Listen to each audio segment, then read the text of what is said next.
খুকুয়াই, মানে বাবা যে আয় খুকুয়াই বলছে এটা সুন্দর করে বলতে হবে, আদর দিয়ে।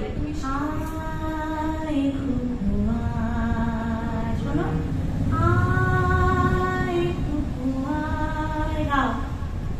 কাটে না সময় যখন আর কিছু নেই, বন্ধুর টেলিফোনে মন বসে না, জানলার গ্রিলটাতে ঠেকাই মাথা, মনে হয় বাবার মতো কেউ বলে না,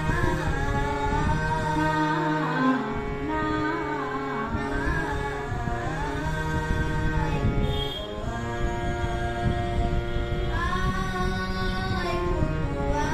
ওই বন্ধুর টেলিফোনে ওই জায়গাটা ঠিক করো, বন্ধুর টেলিফোনে মন বসে না, একটা টাচ সাকে কাঁপিয়ে একটা রে হালকা টাচ লাগবে, তাহলে বন্ধুর টেলিফোনে মন বসে না, দাঁড়াও, মন বসে না।